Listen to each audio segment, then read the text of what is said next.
Усім прывітанне, з вами Зміцер Лукашук, і як звычайна абмяркоўваем падзею Беларусі і за яе межамі. Сёння, як звычайна, у гэты дзень і ў гэты час мы ўсё актуальнае абмяркоўваем з нашим гостем у штотыднёвай аналітычнай праграме з кіраўніком Варшаўскага цэнтра палітычнага аналізу і прагнозу, доктарам палітычных навук, сябрам Вольнай Беларусі Паўлам Усавым. Добрый дзень, спадар Павел.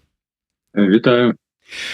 Я для самага пачатку, тому что я ад самага пачатку звярнуся да пэўнага допісу і пэўнай апытанкі, якую праводзіў спадар Павел у сваім тэлеграм-канале, таму ўжо адначасова, карыстаючыся момантам, раю ўсім падпісацца на тэлеграм-канал спадара Паўла Усава.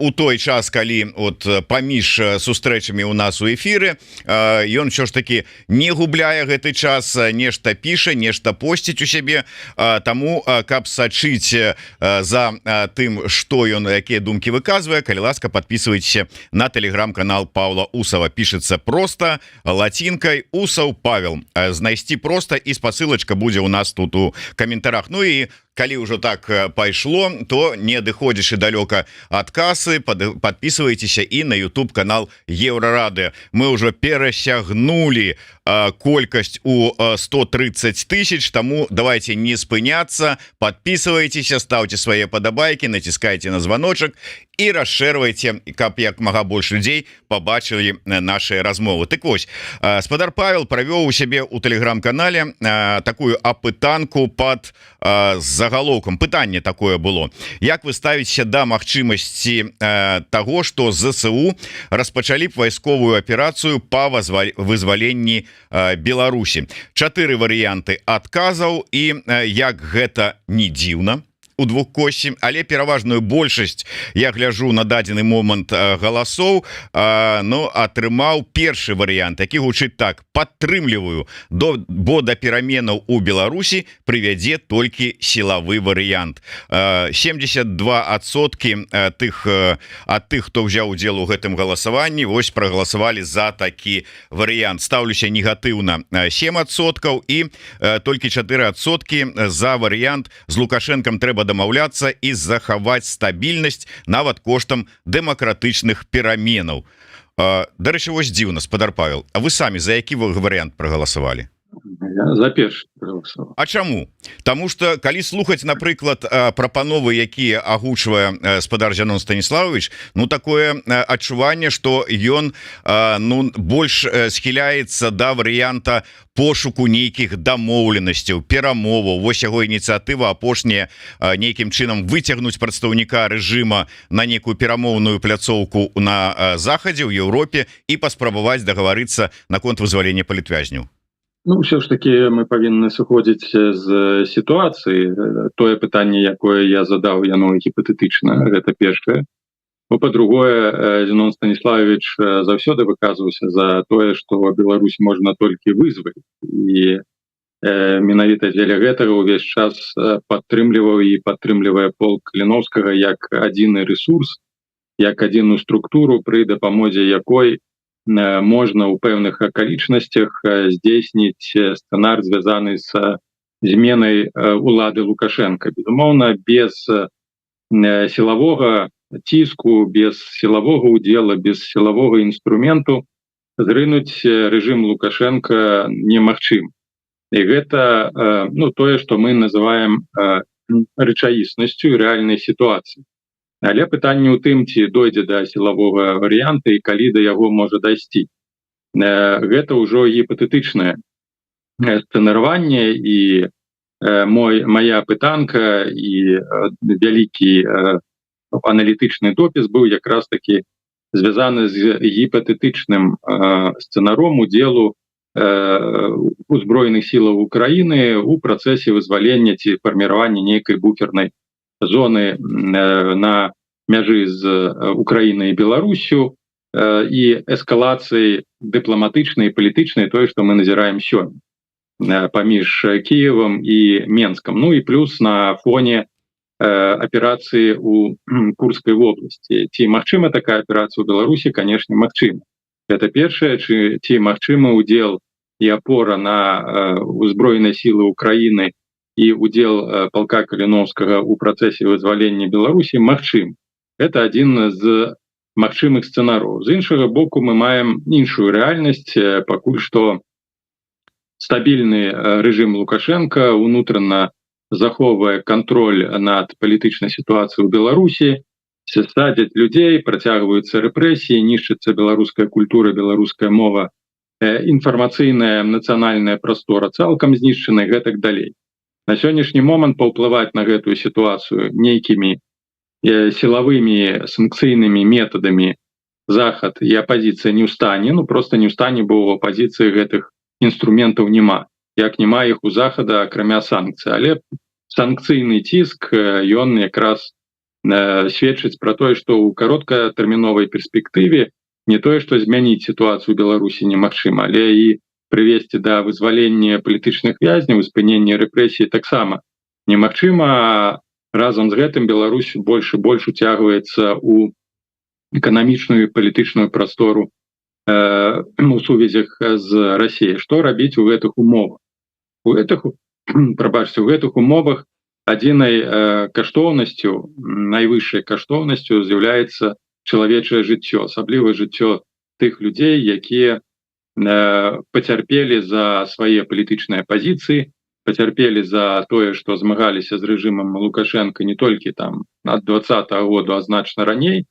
І вядома, што гэтых людзей забіваюць паступова, ажыццяўляючы ціск праз псіхалагічны, маральны, фізічныя здзекі, людзей просто забіваюць. У вязніцах ужо памёрла больш, калі палічыць, за 5 чалавек і даволі знаных людзей, у тым ліку Алесь Пушкін, Вітольд Ашурак ды іншыя. І што ў гэтай сітуацыі мы можам зрабіць, калі немагчыма ані санкцыямі, ані нейкай ізаляцыі вызваліць гэтых людзей? Гэта ў пэўным сэнсе праводзіць нейкія кулуарныя дамоўленасці і праз дыпламатычныя каналы, нават праз запрашэнні таго ж Жэнкова на захад ці прыезд дыпламатаў еўрапейскіх у Беларусь выцягнуць і выратаваць жыцці людзей. Ці гэта магчыма? Канешне, магчыма, калі паспрабаваць. Ніхто не замінае распачаць гэты працэс, і калі ён прывядзе да вынікаў, будуць вызваленыя, безумоўна, не трэба чакаць, што будуць усе вызвалены, а будуць вызвалены хаця б дзесяткі, сотні людзей, яго працягваць. А калі гэты працэс дыпламатычных нейкіх размоваў не прывядзе да выніку, проста яго спыніць.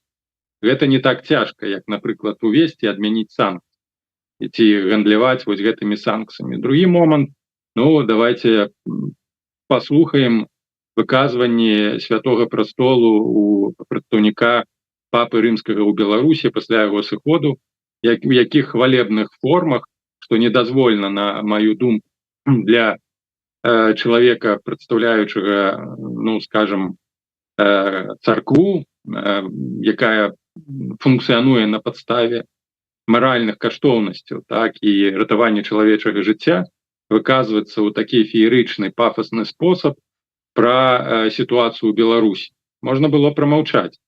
Тым не менш, у Ватыкана ёсць свой інтарэс меркантыльны, захаванне сваіх пазіцый, захаванне каталіцкага касцёла у Беларусі, захаванне сваіх уплываў.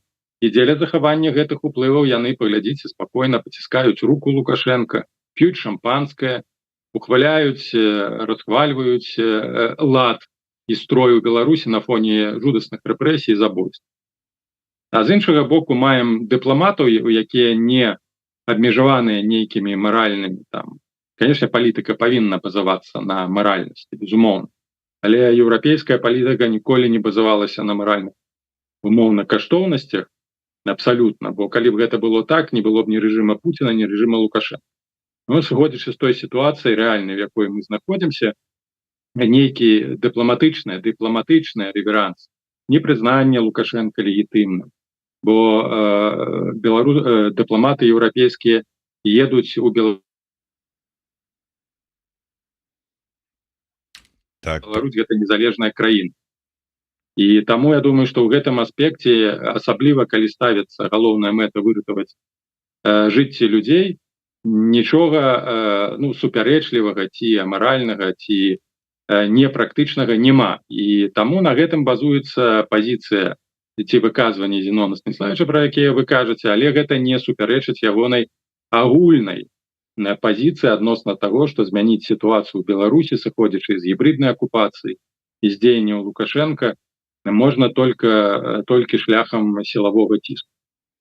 Давайте да сілавога ціску і вось да гэта гіпатэтычнага варыянта і яго перавагі і можа быть хібы мы трошку вернемся пазней. Зараз просто цікава гэтая тэма. І ўсё ж таки да, я можа быть таксама згодны, што любымі сродкамі праз любыя там перамовы, там ціск ці яшчэ што трэба дамагацца вызвалення палітвязняў. Але калі гаворым пра вот скажем ініцыятыву таго ж самого Зенона Станіславовича выклікаць, хто будзе выклікаць того ж самага Рыжанкова, хто з ім будзе прамаўляцца, да каго вось в прынцыпе гэтыя тэзы скіраваныя Зенона Станіславовича? Я думаю, что тут можа быть некалькі варыянтаў. Ну перш за ўсё Польшча, якая ну зацікаўлена, конечно, перш за ўсё ну вызваленні Андрэя Пачабута і зацікаўлена ў дээскалацыі сітуацыі на мяжы. Ну і канешне тут на стыке мяжы Польшчы і Беларусі глобальныя эканамічныя інтарэсы і транзіт. Больш таго, Польша з'яўляецца ну, збольшага вельмі актыўным і галоўным гульцом у рэгіёне. Я не кажу не толькі пра там Украіну у палітычным сэнсе, але таксама і агульнарэгіённа, ініцыятар праекту геапалітычнага там міжмор'я, люблінскі трохкутнік, троймор'я і гэтак далей. Ну відавочна гэта амбіцыі. Ну, больш таго, ўсходняе партнерства таксама была адна з ініцыятыў польскага МІДу. Ну і ў гэтай сітуацыі спрабаваць гуляць у дыпламатычную гульню з рэжымам Лукашенка магла б Польшча і такім чынам ну, замацаваць свае пазіцыі і таксама ну, паказаць у пэўным сэнсе прыклад. Ну, больш таго, там, конечно ж, ёсць і польская меншасць, і Польша збольшага з'яўляецца ідэалагічным ворагам для сістэмы. Ну але такі крок, які прывёў бы, мог бы прывесці вяртанне, напрыклад, таго ж польскага амбасадара у Беларусі і вызвалення Пачобута, ну пытанне на якіх умовах Лукашенко хоча яго вызваліць. Адна з тыя інфармацыі, якія ёсць, гэта тое, што яго вымушаюць пакінуць Беларусь цалкам, выехаць у Польшчу, на што Пачобут не згаджаецца, але можна было б прынамсі на сённяшні момант перавесці Андрэя Пачобута на ну, хатні арышт. Хаця каб паказаць польскаму боку, што ну, улады гатовы да нейкай там гульні.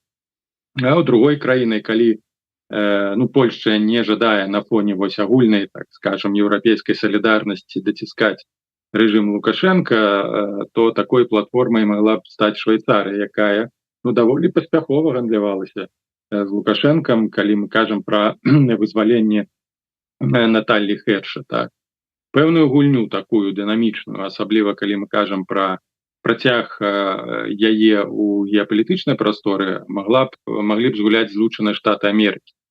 Бо якраз такі яны сталіся перад 20-м годам аднім з рухавікоў такога адрыва, які я зрэшты не падтрымліваў і крытыкаваў, кажучы пра тое, што гэта збольшага ўсё ж такі ілюзіі, як толькі захістаецца ўлада Лукашенка, ён ўсё ў Беларусі задавіць. Ну тым не менш на нейкі кароткі перыяд часу гэтая гульня прынесла пэўныя плёны так, для Беларусі як такой, не для Лукашенка, а для Беларусі, хаця не адарвала ад Расіі, яна засталася ў Саюзе, засталася ў ДКБ, былі гэтыя вучэнні Захад 2017, ну і гэтак далей. Ну але гэта ну, рэал-палітык звязаны з альбо пашырэннем, альбо памяншэннем уплыву. Ну а калі мы адыходзім ад проста канцэпцыі рэал-палітыкі і дамінацыі ў рэгіёне, то на першую место ставіцца жыцці людзей. Так. І калі праз гэту гульню яшчэ раз падкрэслю, могуць быць выцягнутыя з вязніцы ў людзі, то у яе варта згуляць. Она нічога не будзе каштаваць захаду. Гэта не тое, што яны адразу там, ще раз падкрэслю, прызнаюць легітымнасць рэжыма. Лукашенко не быў легітымным з 96 года. Але дыпламаты чамусьці там сидзелі. І чым яны там абгрунтоўвалі сваю прысутнасць? Ну, вы ж разумееце, рэальная палітыка. Візы для беларусаў не трэба, нельга ізаляваць, безумоўна, гэта ўсё верна. Пасля 2006 году яны сидзелі, выборы былі сфальсіфікаваны. Пасля 2010 году яны сидзелі, былі выборы сфальсіфікаваны. Ва ўсіх документах АБСЕ і іншых міжнародных структурах ўлада Лукашенко не прызнана легітымнай. Тым не менш, на працягу 26 год, 28, я кажу, там, 96 году, акрамя толькі там кароткага сутыкнення з дыпламатамі еўрапейскімі ў канцы 90-х, калі Лукашенко павыганяў іх з рэзідэнцыі ў Дроздах, быў перапынак такая у дыпламатычных адносінах, тым не менш, збольшага еўрапейскія дыпламаты заходнія заўсёды былі ў Беларусі і вялі там, рэалізоўвалі сваю палітыку. Таму гэта не з'яўляецца перашкодай. Пытанне легітымнасці не павінна быць. Тут можа быть згодны, але ёсць некалькі момантаў. Ну, па-першае, тэза про тое, што Пачобут не пагаджаецца выязджаць з Беларусі, но яна нічым не пацвярджаецца. Даўным-даўно да Пачобута не мог прыйсці ні адвакат, ні консул, то есть інфармацыі ад яго канкрэтнай няма. А жонка яго колькі тыдняў таму выказвалася, што как бы таксама гэтая тэза, ну, скажем так, не адпавядае рэчаіснасці. Так гэта ці не так, інфармацыі няма. Але тым не менш, нават калі Польшча будзе весці такія перамовы, а яны вядуцца, гэтыя перамовы, гэта не сакрэты, прэзідэнт Дуда гэта пацвердзіў і уже нават сказаў, што на гэтым шляху яны вот, ну, как бы так вот зрушыліся. Але ў дадзеным выпадку канкрэтныя краіны, як Швейцарыя, як Польшча, могуць і будуць весці найхутчэй перамовы пра тых палітвязняў, якія маюць дачыненне да гэтай краіны. Харшэ грамадзянка Швейцарыі, Пачобут ўсё ж таки таксама паляк, і наколькі вот была інфармацыя, мае і польскі пашпарт, мае, не мае, але ўсё ж таки паляк. Таму за сваіх, наколькі шырэй яны могуць, тут хутчэй за ўсё павінна ўсё ж таки неяк кааліцыя краінаў выступаць. Вось напрыканцы верасня будзе Генасамблея ААН, на якую запрошаны ў тым ліку і Рыжанкоў. Чаму там вот падчас гэтай Генасамблеі і не зладзіць такія перамовы, да прыкладу? Вы разумееце, Генасамблея, ввогуле ўсе гэтыя сустрэчы ў межах ААН, яны мала што вырашаюць і мала на што ўплываюць. Палітыка сусветная базуецца на кулуарных адносінах. І можа быць так, што наўрад ці адкрыта з Рыжанковым нехта будзе на асамблеі ААН там сустракацца і перамаўляцца. Ну, гэта, ну, думаю, што павінны быць іншыя механізмы, і тым больш чакаць, пакуль там гэтая асамблея, ну, там, да гэтай асамблеі здарыцца, гэта таксама пытанне звязанае з часам і сітуацыя. Наконт кааліцыі тут абсалютна вы маеце рацыю, я згодны, што павінна быць нейкая стратэгічная ацэнка сітуацыі, пераасэнсаванне падыходу. І ў гэтым кантэксце апазіцыя павінна згуляць сваю важную ролю, калі яна мае нейкія ўплывы. Наколькі я ведаю, ніякай змены ў падыходзе і стратэгіі з боку апазіцыйных структур, якія заяўляюць пра сваё прадстаўніцтва на Беларусі, няма. Яны застаюцца на пазіцыях далейшага ціску, ізаляцыі і тым больш на пазіцыях неперамоваў з Лукашенко. Таксама у гэтай сітуацыі, у гэтым кантэксце Захад не можа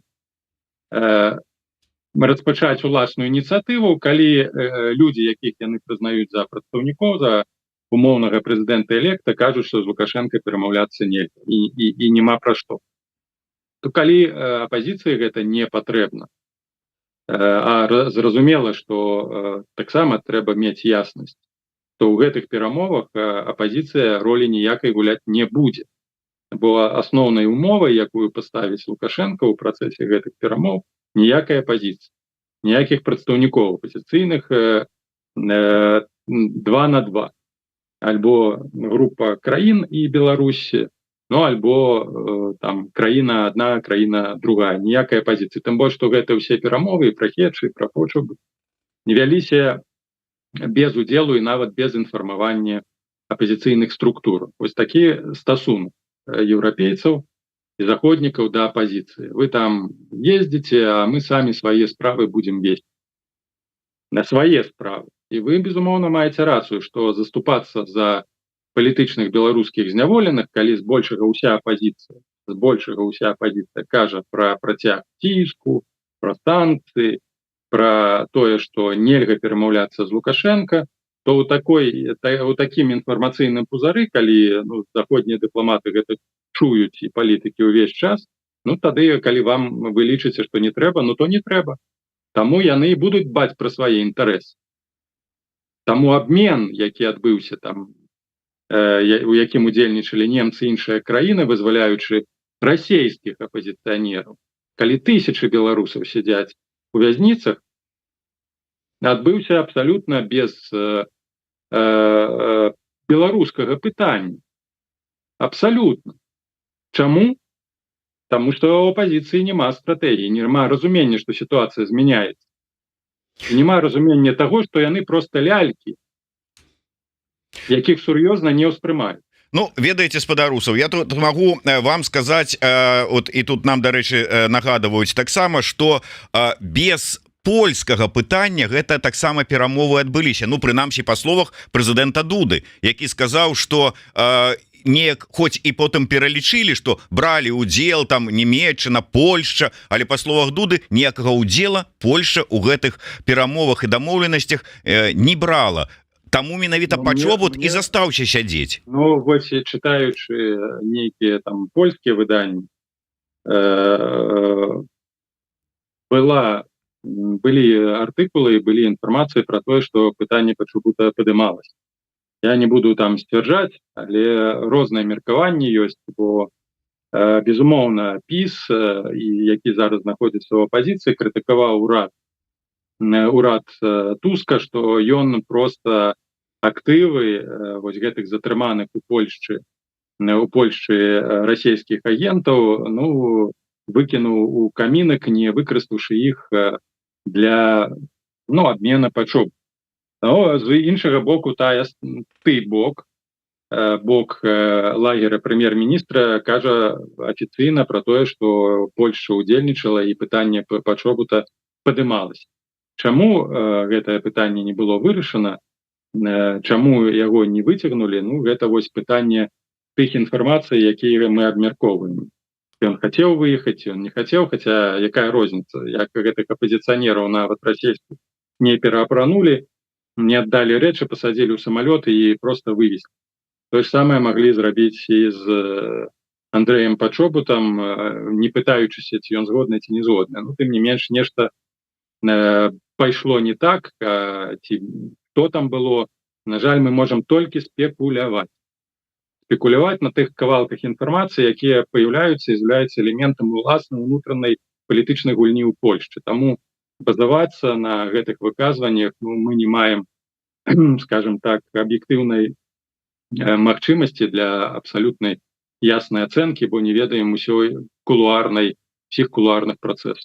Добра, спадар Павел, давайте, завяршаючы, можа быть, гэтую тэму, паспрабуем такую падвесці прамежкавую рысу. Як вы лічыце, а Захад гатовы пайсці вось гэтым шляхам, які прапаноўваеце вы, Зянон Станіславович? Я думаю, што ён можа пайсці. Гатовы, не гатовы, там ніколі такога пытання не стаяла. Я думаю, што нельга так ставіць пытанне. Там няма нейкіх маральных перашкодаў, няма нейкіх маральных абавязательств, няма нейкіх маральных аспектаў, якія ўтрымліваюць Захад ад таго, каб не весці нейкія кулуарныя перамовы ці дыпламатычныя танцы з Лукашенко. Яны ж вядуць гэтыя ўсе гульні з больш жорсткімі рэжымамі, больш брутальнымі нават, і вялі адносіны, мелі адносіны з тым жа Пуцінам, з тым жа Карымавым, з тым жа Аліевым і ў Афрыцы з людаедскімі рэжымамі мелі дачыненне. Таму пытанне гатовасці тут не стаіць. Тут пытанне разумення сітуацыі і як у гэтай сітуацыі рэагаваць. Ну плюс таго, што ўсё ж такі мне падаецца, апазіцыя таксама павінна змяніць свае падыходы, прынамсі ў размовах з дыпламатычным корпусам заходнімі палітыкамі, прапанаваць гучна такую схему ўзаемаадносінаў, але зразумела, на жаль, тая частка апазіцыі, якая стаіць на падыходзе жорсткіх санкцый і ціску, яна не зменіць сваіх ацэнак проста па той адной прычыне, што адразу занікнець іх статус. Як толькі перамовы распачнуцца з кулуарныя ці не кулуарныя з лукашэнкаўскім мідам ці з Лукашенко, як гэта было пасля 2014 году, статус апазіцыі, яе палажэнне на міжнароднай арэне цалкам дайшла да нуля. Ну, можна прыгадаць той же 2014 год, калі былі знятыя санкцыі, хаця тут адным фронтам, я таксама быў супраць таго, каб былі знятыя персанальныя санкцыі з людзей Лукашенко, з тых, хто фальсіфікаваў выбар. Але прыгадайце, што было зроблена. У адзін дзень адмянілі цалкам санкцыі супраць тых, хто фальсіфікаваў выбары ў 2015 годзе. Там 300 чалавек было ці 400, гэты чорны спіс. І потым гэтыя суддзі, гэтыя міліцыянты, гэтыя розныя постаці, у тым ліку Ярмошына, паехалі па Еўропам, пілі гарбатку. Памятаеце, дзе яна там, Ярмошына, піла каву ў Вене ці ў Парыжы і хваліла. Вось чаго нельга рабіць. Яны гэта зрабілі. Нічога, ніякіх маральных нейкіх абмежаванняў чамусьці не мелі. Хаця пытанне персанальных санкцый ніколі не падымалася зняцця, яны павінны быць пажыццёвыя, у любым выпадку.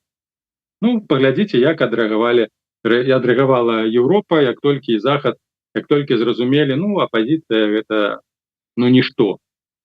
І пачалі спакойна мець адносіны з Лукашенко, запрашаць яго і ў Варшаву, і ў Парыж, і ў Брюссель. Всё было добра. І зразумела, што тая частка апазіцыі, якая сёння стаіць жорстка на падыходзе ніякіх перамоваў, баіцца, што ў выпадку пачатку гэтых перамоў іх статус адразу панізіць. Навошта тады апазіцыя, калі можна наўпрост перамаўляцца з Лукашенко? Гэта таксама памылка. Але ў гэтым выпадку апазіцыя павінна мець ясную стратэгію і ясныя прапановы, каб не чакаць, што Захад сам вырашыць. Трэба быць у гульне, а каб быць у гульне, трэба прапаноўваць у сённяшняй сітуацыі іншыя падыходы, асабліва пасля 4 год. Калі ясна ўжо стала, што ніякія метады іншыя, ну, працаваць не будуць, а людзі сядзяць, і людзі паміраюць без іх. Таму трэба змяняць падыход, змяняць тактыку. Добра, давайте звернемся ўсё ж таки да першапачатковай нашай тэмы. Мы просто да другога важнага пытання, раз ужо закранули яго, то перайшлі, але вось да вашага такого, ну, я б сказаў, праграмнага артыкула у тэлеграм-канале. Дарэчы, яшчэ раз звяртаюся, хто гэта не зрабіў, подписывайтесь на тэлеграм-канал Павла Усова і YouTube канал Еврорадио, не забывайте подписаться. Ваш гэты допіс называется под заголовком ідзе сцэнар вызвалення. Ну, мы ўжо гэта казалі, гэта гіпатэтычная такая прапрацоўка магчымага варыянта.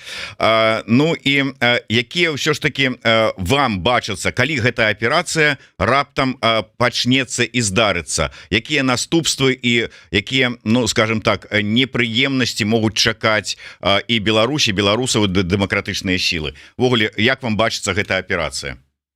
Гэты сцэнар дакладней.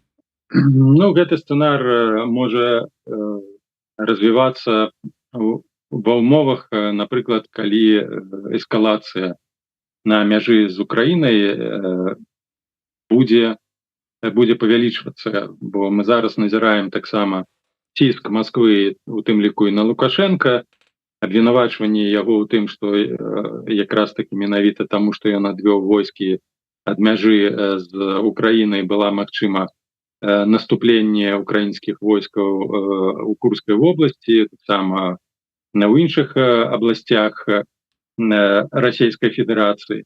І зараз ён намагаецца нейкім чынам гэты ціск панізіць, павялічваючы колькасць вайскоўцаў, перакідваючы іх на мяжу з Украінай. У сваю чаргу Украіна, калі это афіцыйна, ультыматыўна заяўляе пра тое, каб Лукашенко адвёў войскі ад мяжы з Украінай, не дапускаючы фарміравання нейкай ударнай групы. Канешне, для того, каб сфарміраваць нейкую ударную групу і паспрабаваць арганізаваць маштабную правакацыю на мяжы з Украінай і часткова на тэрыторыі прымежнай Украіны, неабходна значна большая колькасць асабовага складу, тэхнікі, у тым ліку авіяцыі. Гэта патрабуе пашырэнне расійскай прысутнасці, колькасці расійскіх войскаў у Беларусі на мяжы з Украінай, як гэта было у 22-м годзе. У сваю чаргу, канешне ж, Украіна не будзе чакаць, пакуль такая група створыцца і будзе нанесены удар ці нейкая арганізаваная правакацыя, згодна з тымі умоўна ультыматыўнымі заявамі, якія паяўляліся, могуць быць нанесеныя удары па вайсковых аб'ектах, у тым ліку перш за ўсё па вайсковым расійскім вайскоўцам і расійскім вайсковым аб'ектам, у той жа Зябраўцы, у тым жа Лунінцэ, магчыма нават і па Мачулішчы. Гэта, лічыце, ўжо фактычна працэс пачатку адкрытай вайны. І гэты працэс не скончыцца на нанясенні толькі ударных нейкіх удараў па аб'ектах. Ён можа скончыцца тым, чым гэта то, што мы назіраем у Расіі, фарміраванне нейкай буфернай дэмілітарызованай зоны на тэрыторыі Беларусі, як я пісаў, магчыма, на працягу 10 кіламетраў. Вось умоўна, як гэта можа адбывацца. І ў гэтай сітуацыі, калі ёсць такая магчымасць, калі ёсць такая верагоднасць, нічога мы выключаць сёння не можам, бо вайна прыносіла вельмі шмат нечаканасцяў. І гэта і марш Прыгожына, гэта ў рэшце рэшт удары па расійскім аб'ектам, у тым ліку дыверсіі на тэрыторыі Беларусі, у тых жа Мачулішчах, у тым ліку апошнія паспяховыя аперацыі на тэрыторыі Расіі, гэта удар па Курскай вобласці, гэта удар па Ростовскай вобласці, гэтак далей. Таму нельга выключаць магчымасці такога сцэнара. Наколькі ён рэалізуемы, гэта іншае пытанне, але заўсёды трэба дапускаць пэўныя магчымасці, да такіх магчымасцяў трэба быць гатовым.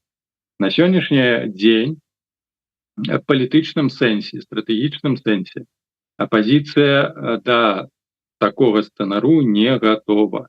Я ўжо не кажу пра такі вайсковы аспект, бо каб быць у працэсе і каб выкарыстаць вось такую сітуацыю, і ў тым ліку фарміраванне нейкай буфернай прасторы, фарміраванне на гэтай буфернай прасторы беларускага прадстаўніцтва, трэба быць уключаным у працэс. Напрыклад, стварэнне адміністрацыі, вайсковай, якая яна будзе. Я лічу, што ў сітуацыі, калі беларуская апазіцыя і беларускае прадстаўніцтва ў працэсе не ўдзельнічае, нават гіпатэтычна не разглядае такія сцэнары, это будзе цалкам тэрыторыя пад кантролем Збройных сілах Украіны. І мы, як дэмакратычная супольнасць, у сваіх інтарэсах, нацыянальных інтарэсах, гэтую сітуацыю не выкарыстаем, як гэта ёсць ва Ўкраіне, прабачце, у Курскай вобласці. Тэрыторыя не адыходзіць да, скажем так, палітычнага прадстаўніцтва Расіі, каб яны там разгарнулі сваю дзейнасць нейкую, хаця б фармальна. Там ўсё знаходзіцца пад кантролем Збройных сіл Украіны. А гэтую сітуацыю мы таксама маглі б выкарыстаць для ўзмацнення сваіх пазіцый, для ўзмацнення ціску на рэжым Лукашенко і для рыхтавання вось гэтага больш шырокага плацдарма і трампліна для вызвалення Беларусі. А дзеля гэтага неабходна мець сур'ёзны палітычны ўплыў і сур'ёзную суб'ектнасць палітычную, якую да пэўнага моманту мог бы і павінен быў быць полк Каліноўскага, альбо кабінет. Кабінет ствараўся якраз такі з такой мэтай быць нейкай вайскова-палітычнай адзінкай, структурай, якая могла пашыраць гэту ідэю і магчымасць вайсковага супраціву, вайсковай актыўнасці. На жаль, вынік мы бачым абсалютна марный. 2 гады ніякага эфекту гэта не прынясло. Полк Каліноўскага на базе, калі стварыў нейкае палітычнае прадстаўніцтва, і намаганні ў гэтым сэнсе былі ў кірунку рабіліся, гэта і Рада бяспекі, гэта і канферэнцыя Вольная Беларусь, то мог бы выкарыстаць і мог бы стаць той сілай, якая не тое, што ўдзельнічала ў працэсе стварэння буфернай зоны. Я падкрэсліваю, мы ўсё гэта разглядаем як магчымы сцэнар. Не абавязкова гэта здарыцца, але проста сцэнаруем. То полк Каліноўскага, маючы палітычнае прадстаўніцтва, Раду бяспекі ці больш шырокую платформу на базе руха шляху да волі, мог бы браць удзел не толькі ў гэтай аперацыі, але і стаць як бы такім палітычна-вайсковым кіраўніцтвам у межах вось гэтай тэрыторыі, выкарыстоўваць яе далей для рэалізацыі працэсу па вызваленні Беларусі. Гэта так каротенька прааналізаваўшы сітуацыю, сыходзячы з таго, што мы маем у Курскай вобласці, і сыходзячы з таго, што ўжо вайна гэтая паказала. Яна абсалютна прыводзіць да нечаканых падзеяў, якія часам вельмі цяжка спрагназаваць. Але трэба іх прагназаваць, трэба нават прамаўляць і апрацоўваць самыя неверагодныя сцэнары, але самае галоўнае, трэба быць падрыхтаваныя да гэтых сцэнароў. Яшчэ раз падкрэслю, вось калі распачалася такая аперацыя украінскіх войскаў на тэрыторыі Беларусі пасля эскалацыі, якую мы назіраем, то месца для беларускіх палітычных дэмакратычных сіл у гэтай аперацыі ніякага няма. Прадстаўніцтва ніякага няма, кантактаў, каардынацыі ніякай няма, і гэта і знову будзе так, што апазіцыя будзе дзесьці там плесціся ў канцы падзей, а не спрабаваць на іх уплываць і выкарыстоўваць для інтарэсу беларускага народа.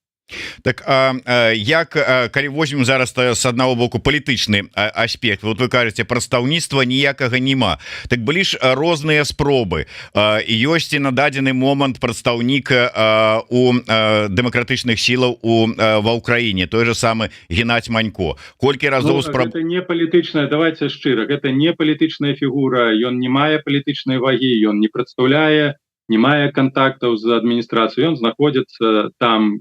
Ніякай праграмы, ніякай дзейнасці, ніякай актыўнасці я пакуль што не назіраю, і яе не было.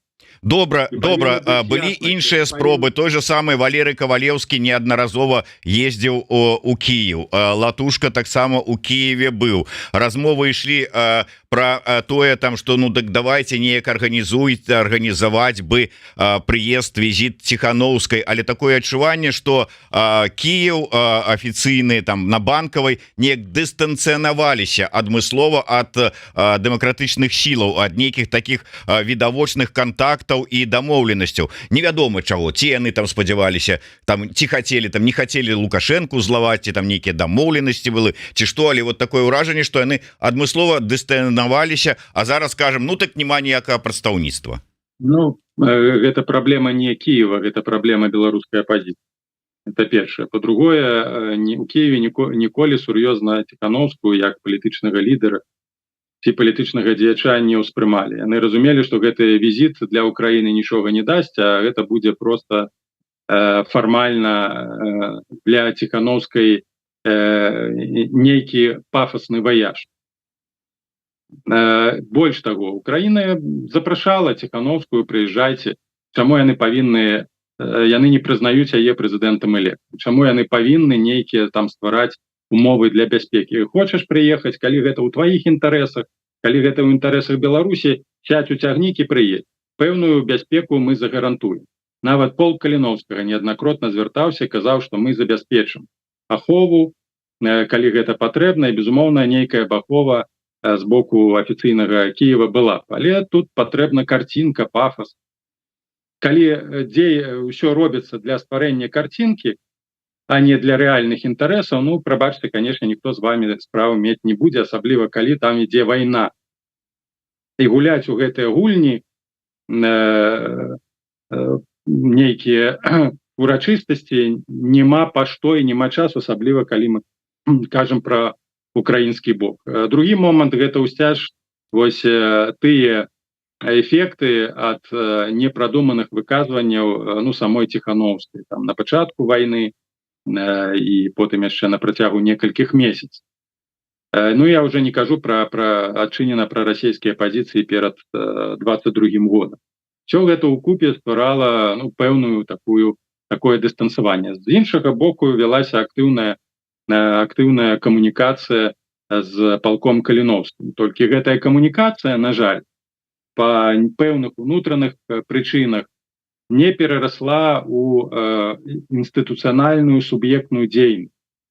Вось чым магла б быць дзейнасць каардынацыі Рады бяспекі, калі вось гэтая проста камунікацыя перарастае ў інстытуцыянальную камунікацыю, палітычную камунікацыю, палітычнае дзеянне, ў палітычную актыўнасць. Але дзеля гэтага патрэбны суб'ект. Вось спробы стварэння вось гэтага суб'екта, ну, на жаль, не былі зрэалізаваны па ўнутраных прычынах, у тым ліку тых, якія былі, на жаль, у палку Каліноўскага. Магчыма, зараз, калі сітуацыя змянілася, калі адбыліся пэўныя перамены, рэформы у палку Каліноўскага, магчыма, да гэтага праекту Рады бяспекі можна будзе вярнуцца ў значна больш пашыраным фармаце, але ўсё залежыць якраз ад ініцыятывы палка Каліноўскага, бо ўсё ж такі рухавіком у гэтым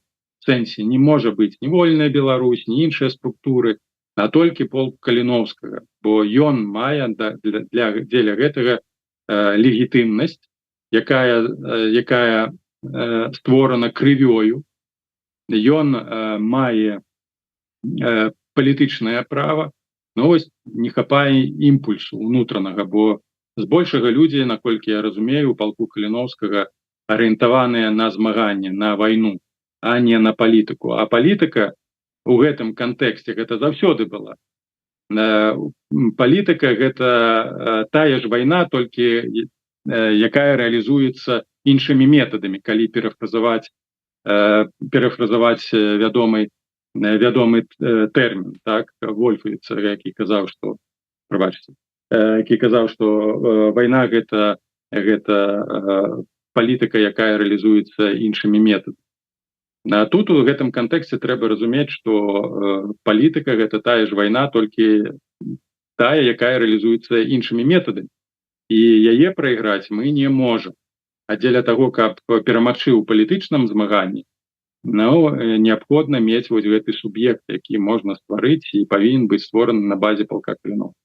Ну, на базе палка Каліноўскага, безумоўна, зараз яны пашыраюцца, я маю на ўвазе у розных накірунках у палітычным у тым ліку. Да, ёсць і пераважная большасць гэта тыя, хто займаецца выкананнем менавіта баявых заданняў, і новы камандзір дзядзька Шурмей, гэта яму туды найбольш скіравана. Але ёсць іншыя людзі. Ёсць палітычны прадстаўнік Шчыгельскі, ёсць Кіт, былы камандзір, які зараз займаецца грамадскім аб'яднаннем каліноўцы. То есть вот ўсё ж таки, як вам бачыцца, рухі ў гэтым накірунку ідуць ці не? І вот палітычнае крыло дэмсілаў, і я зараз не толькі пра офіс, Ціхановскую, кабінет, але і пра астатнія, там, скажем, вольную Беларусь, ці не застануцца яны за бартом вось гэтага вот руху каліноўцаў на вот эту сваю стварэнне нейкай такой вызвольнага, можа быць, нейкага грамадскага руху?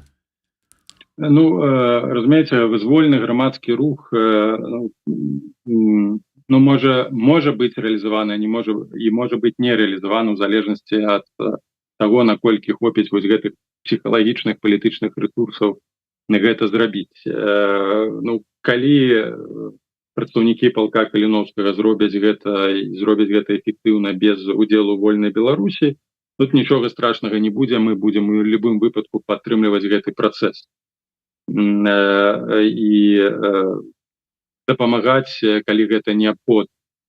Але гэта не трэба рабіць і ствараць гэты суб'ект не ў перспектыве, не заўтра, не паслязаўтра, а зараз, бо сітуацыя вельмі дынамічная, і мы бачым, як яна змяняецца фактычна штодня. І пакуль ідзе размова пра тое, што некалі гэты рух створыцца. Ён ужо павінен існаваць, аснова дзеля гэтага павінна існаваць. Тым больш, што ёсць дакументы, якія былі падрыхтаваныя ў працэсе стварэння Рады бяспекі. Калі ласка, полк Каліноўскага можа іх выкарыстаць спакойна. Можа нават апублікаваць і стратэгічныя дакументы, і структурныя дакументы. Все падрыхтавана. І шукаць партнёраў, рэальных партнёраў, а не бегаць там у офіс ці ў кабінет і туды прасіцца. Трэба ствараць самастойны суб'ект, які будзе рэалізоўваць інтарэсы уласнай суб'ектнасці, інтарэсы Беларусі. Я думаю, вы чулі гэтую ініцыятыву шведа, каб прызнаць полк Каліноўскага тэрарыстычнай арганізацыяй. Калі гэта сапраўды, ну, хутчэй за ўсё так яно і будзе, там у іх з гэтым ўсё хутка. Вось наколькі гэта, ну, как бы наданне такога статусу паўплывае на імідж палка як ва ўкраіне, так можа быць і за межамі Украіны? Ну, яны могуць называць іх як заўгодна, яны нас з вами экстрэмістамі называюць. Як гэта паўплывала на нас, так? Яны могуць і ўзброеныя сілы Украіны назваць тэрарыстамі, як гэта Путін робіць, і ўзбуджае там справы крымінальныя супраць афіцыйных асобаў, і там супраць главы СБУ, ГУРа, называючы іх тэрарыстамі і гэтак далей. Ну, калі ласка, рабіце. Мы што, павінны звяртаць увагу на тое, што робіць тэрарыстычны рэжым Пуціна ці тэрарыстычны рэжым Лукашенка? Гэта наадварот прыдасць статусна. Больш таго, пераслед у дачыненні да тых, хто знаходзіўся і ваяваў у палку Каліноўскага, ён быў заўсёды, незалежна ад таго, ці прызнавалася гэтая група тэрарыстычная ці не. Як і пераслед у дачыненні да тых людзей, якія ніколі вайсковымі метадамі не змагаліся ў Беларусі. Іх таксама прызнаюць тэрарыстамі, экстрэмістамі і даюць велізарныя тэрміны. Таму я б не прыдаваў значнай увагі на тое, што там намагаецца зрабіць швед. Ён і так ужо там фактычна зрабіў тэрарыстамі ўвесь свет, акрамя там Расіі, Беларусі і Китая. Я выбачаюся, хацеў бы там карэктыроўку ўнесці, калі я казаў пра вядомае выказванне, што вайна — гэта палітыка, якая рэалізуецца іншымі сродкамі. Гэты тэзіс належаў вядомаму нямецкаму, скажем, даследчыку Клаузевіцу, так, які напісаў свой твор пра вайну, якая з'яўляецца, гэтая кніга з'яўляецца падручнікам нават на сённяшні дзень для тых, хто займаецца міжнароднымі адносінамі і паліталогіяй, палітычнымі навукамі. Так што, яшчэ раз звяртаючыся да ягоных выказванняў, можна сказаць, што ў кантэксце, калі ідзе вайна сёння супраць Украіны, і у тым ліку вайна гібридная супраць Беларусі, палітыка з'яўляецца той жа вайной, толькі вайной, якая рэалізуецца іншымі метадамі, іншымі інструментамі, асабліва калі мы кажам пра аспект, звязаны з Беларусю. І таму з гэтай тэзы павінны сыходзіць усе тыя, хто каму не абыякавы лёс Беларусі. Да, дарэчы, вот ўсё ж таки вот вельмі насцярожвае ваше выказванне з нагоды того, чаму не атрымалася стварыць сапраўды Раду бяспекі. Вось гэта выказванне унутраны саботаж, яно как бы так насцярожвае. Але давайте, может быть, на заканчэнне, бо на жаль у нас не так шмат часу сёння, як хацелася б. На заканчэнне, сама вось гэтая сітуацыя, калі Кіеў столькі часу как бы цярпеў, ну нейкія намёкі былі ў бок Лукашэнкі рэжыма, што маўляў там асабліва там не лезьце і не напружвайце сітуацыю, а тут такое дэманстратыўнае выказванне з папярэджваннем конкретно не лезь, заб'е. Вось гэта, а потым яшчэ і карты з'явіліся нібыта з тымі аб'ектамі, якія могуць быць адразу абстраляныя у выпадку чаго на тэрыторыі Беларусі, вайсковыя і гэтак далей. Гэта ўсё ж таки ІПСО, ці гэта рэальнае папярэджанне, ці гэта можа быць сапраўды вось набліжэнне да ваша гіпатэтычнага сцэнару? Я скажу так, что в контексте того, что отбывается зараз, это может быть одночасово и ИПСО, и папярэджанне. Так, бо все ж таки это приводит до эскалации, до необходности Лукашенком таксама стягивать силы, и он этого игнорировать не может игнорировать факту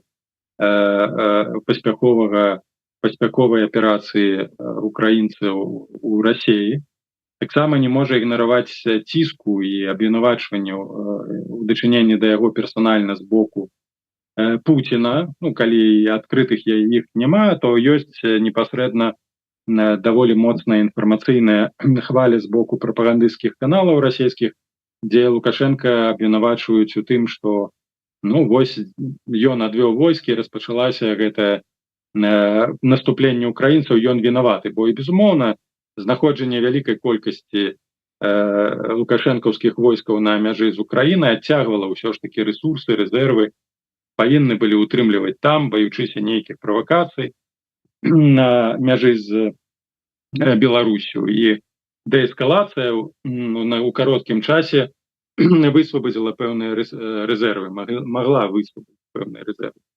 Я думаю, что операция бы распачалася ў любым выпадку. Ці адвёў бы Лукашенко войскі, ці не адвёў, гэта ніяк не звязана. Тым не менш, пэўныя рэсурсы маглі быць высвабаджаны. Зараз, канешне ж, вяртаемся да эскалацыі, магчыма, цісніць Пуцін, але сітуацыя стане вельмі напружанай і вельмі сур'ёзнай для Украіны, калі там з'явяцца расійскія вайсковыя групы. Вагнер там ужо ёсць, але не ў вялікай колькасці. Калі Расія пачне перакідваць на тэрыторыю Беларусі свае войскі, гэта азначае, безумоўна, стварэнне нейкай ударнай групы з мэтай уваходу на тэрыторыю Украіны, у тым ліку і з беларускімі вайскоўцамі. Бо на сённяшні дзень рэзерваў дастатковых, каб рэалізаваць такую аперацыю, як гэта было зроблена ў 22-м годзе, у Расіі ўжо няма, і Расія будзе імкнуцца заангажаваць, зацягнуць беларусаў у гэтую бойню. І ў любым выпадку для Лукашенка распачаццё і ўцягненне Беларусі ў адкрытую вайну супраць Украіны — гэта крах яго сістэмы, бо гэты нават ударная група сітуацыі не вырашыць значнай меры. Мы бачылі, назіралі гэта, як гэта адбывалася на пачатку 22-го году, калі гэта безумоўна выглядала як нечаканы удар. Зараз гэтага ўжо не будзе, тым больш будуць нанесены прэвентыўныя удары. Тут просто Украіна не будзе чакаць, калі там ужо нарасце гэта група, будуць нанесены канкрэтна удары па аэрадромах, па мачулішчам, магчыма, нават будуць нанесены удары по не вайсковым аб'ектам, по таму ж Мозыру. І гэта Лукашенко вельмі добра разумее. Нарошчванне вайсковай сілы імаверна скончыцца на мяжы з Украінай, і пагроза нейкай правакацыі ці ўварвання на 100% скончыцца прэвентыўнымі жорсткімі ударамі, на жаль, па тэрыторыі Беларусі. Па гарадах, напэўна, наносіць удары не будуць, але па стратэгічных аб'ектах, у тым ліку прамысловым, такія ўдары прэвентыўна будуць нанесены. Лукашенко гэта таксама разумее. І для яго вельмі важна на сённяшні момант не дапусціць перарастання канфронтацыі, захаваць яе ў межах палітычнай канфронтацыі, там пагроз, нейкіх ІПСО, там і з боку Украіны, і з боку саміх беларусаў, нейкія там манеўры. Але захаваць гэта ў межах нейкай такой палітычнай гульні, ніяк не вайсковай. ніяк не дапусціць да перарастання да вайны, бо для яго гэта будзе, конечно ж, абсалютны крах, асабліва калі у Беларусь пойдуць гэтыя воркі чорныя з забітымі беларускімі хлапцамі, бо большасць арміі Беларусі гэта армія тэрміновай службы, гэта простыя хлопцы, якіх забралі з вуліцы у армію, якія там да вайны ніяк не гатовы і ваяваць абсалютна не будуць. Да, спадзяюся, што да гэтага не дойдзе. Амадэй правильно піша, што ўся заслуга, што не адкрыл беларускі фронт, але гэта заслуга беларускага народа, а не Лукашэнкі. Беларусы супраць вайны, а вось рэжым не факт. Дзякуй вялікі. Павел Усаў быў у нас у штотыднёвым аналітычным эфіры, аналізавалі ўсе навіны і падзеі, ну, найбольш значныя і актуальныя, плюс і розныя гіпатэтычныя варыянты і сцэнары абмеркавалі. Дзякуй вялікі, спадар Усаў, да наступнага тыдня. Жыве Беларусь. Жыве.